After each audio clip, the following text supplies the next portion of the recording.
The intent of this video is to review Operation Venerable, the plan to destroy by aerial bombing the German coastal batteries in Royan, France. In early 1944, Adolf Hitler identified key locations along the Atlantic Wall that required additional fortifications to resist both a sea and land attack. The goal was to deprive the Allies' usage of these port facilities as resupply locations. The Allies dealt with these strongholds by either bypassing and laying siege or assaulting the stronghold.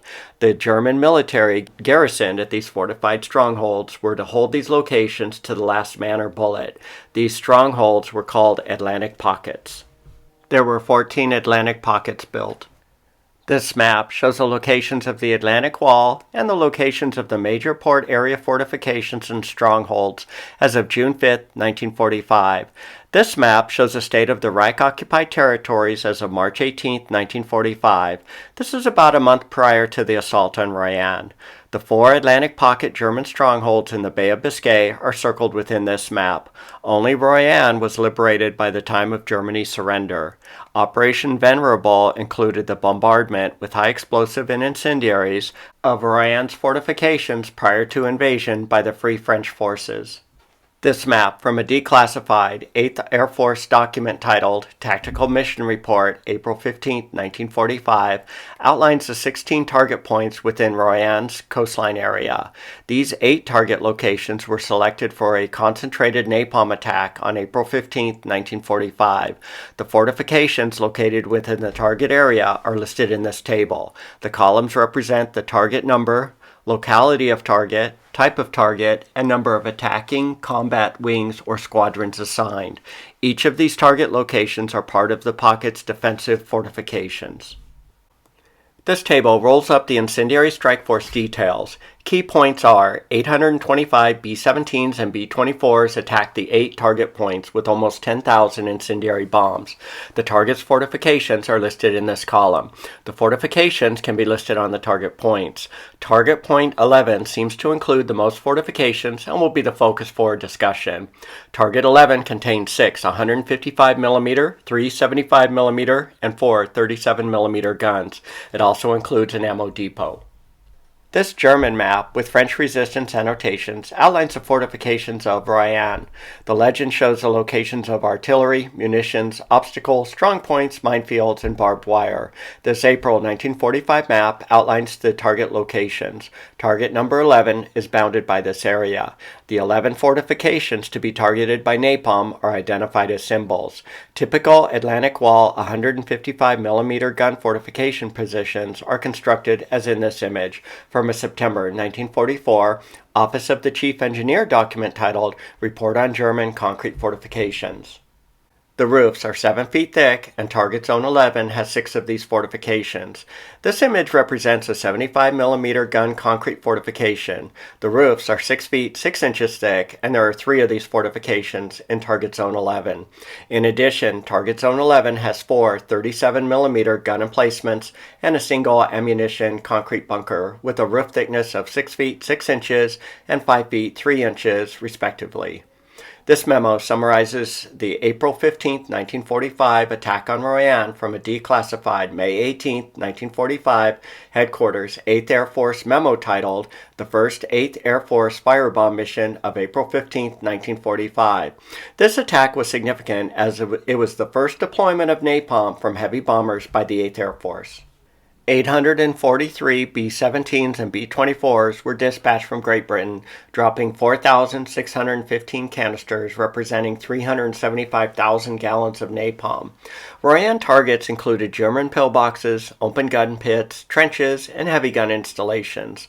The napalm bombs that attacked Royan were earmarked to be dropped on the Siegfried Line, but were not used.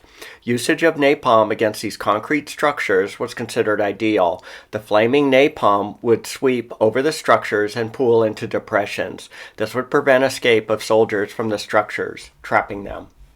The napalm fluid was filled into 2 types of containers. The 108-gallon British paper drop tank, where the volume of napalm was reduced to 85 gallons, and the U.S. 75-gallon metal drop tank. These, along with the standard M47 70-pound incendiary bomb, were part of the bomb mix. This image shows various Allied drop tanks adopted during World War II. The British 108-gallon tank is shaded here. The U.S. metal 75-gallon tank is shaded here. The British tank skin was constructed out of paper, and they were very lightweight. This image shows a couple British 108-gallon tanks being loaded into the B-17's bomb bay. This image shows a U.S. 75-gallon metal tank attached to a P-51. Specifications for the U.S. 75-gallon metal tank are shown on this page. The tank is 2 feet in diameter and 6 feet long. The empty weight equates to around 50 pounds. Each B-17 was loaded with 6 108-gallon British tanks. Each B-24 was also loaded with 6 British 108-gallon tanks and 2 75-gallon U.S. tanks. The fuse system on the 108-gallon British paper tanks included 2 M13 externally mounted igniters. A single M14 igniter was threaded into the U.S. 75-gallon tank's filler cap. This image from a May 1947 document titled U.S. Explosive Ordnance shows the M13, M14 igniters, and a cross-sectional view of the igniter. The only difference between the M13 and M14 is the M13 will be clamped on the outside of the napalm canister, and the M14 will be inside the 75-gallon U.S. canister. The burster's detonation train is initiated by inertia contact. The burster ignites the white phosphorus fill. This image shows an M13 igniter attached to a napalm tank, another M13 clamped to a napalm tank. Dual M13 igniters clamped to a field-modified 55-gallon drum napalm barrel with stabilizing fins. This image shows a B-24 Pathfinder releasing the 108-gallon napalm tanks from 15,000 feet. All bombs were released within an envelometer spacing of 100 feet. The first bomb released was a smoke bomb. This cued the following bombers to toggle release their incendiaries. So how effective were the 843 B-17s and B-24s in unleashing their 375,000 gallons of napalm on these hardened structures? This post-attack map shows the strike zones of the firebombs. Target 11 is shaded here. The napalm canisters fell within this shaded zone. This table outlines the results of the firebombing effort for each of the targets. 43 B-24 struck target 11 with 264 napalm canisters and 313 M47 incendiaries. The results were unobserved. This chart provides additional data regarding the firebombing results. At least 10 firebomb strikes were observed in the northern part of target area number 11.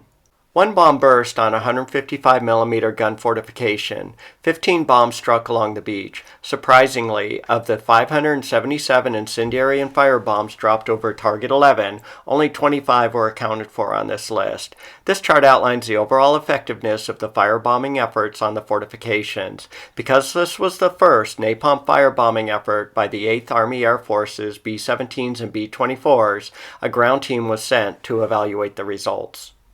If the napalm tanks landed on soft soil, they burrowed into the ground and detonated. They were ineffective. If they struck a hard surface, they burst over a large area, but they did not start fires. The radii of burst and scatter of the napalm was low at 10 to 15 feet. Based on post-strike evaluations and interrogations of POWs, the effect of napalm on pillboxes, fortifications, and strong points was not damaging. Open trenches and dugouts were only slightly affected. The psychological effect of napalm bombing on German soldiers was considered negligible.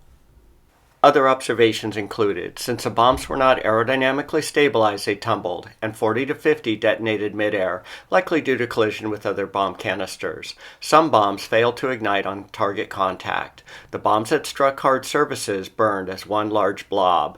8th Army Air Force ground observers witnessed the attack from 3 miles away. Their conclusion: the firebombing had no effect on structures, gun emplacements, or personnel inside, and had only little effect on personnel outside these fortifications. This type of attack was ineffective and should not be repeated. Some napalm leakage did occur at high altitude. German POWs indicated napalm canisters detonating 30 feet from their locations did not affect them. If a napalm glob did contact their person, they just brushed it off. Burning napalm did not suffocate them. They found the odor was annoying and it smelled bad. Only a single POW found the attack demoralizing. The napalm did burn through some landmine tripwires, though. None of the pillboxes, fortifications, and underground shelters were affected. The German POWs indicated that had they been in the open during the previous day's high explosive bombing, they would have been terrified. This June 1945 Army Air Force Evaluation Board document titled The Relative Effectiveness of Various Types of Bombs and Fuses summarizes the lessons learned regarding the application of napalm against concrete structures.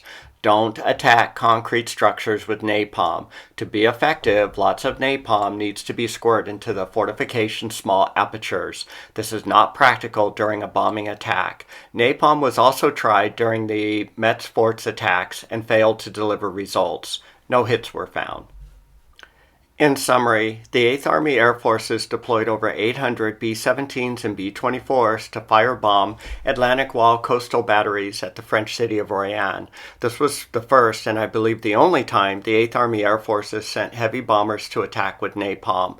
The napalm attack had little to no effect on structures and gun emplacements, no effect on German soldiers within these structures, and little effect on soldiers in the open. If you've enjoyed this case study review, please consider engaging with the video by liking and/or commenting.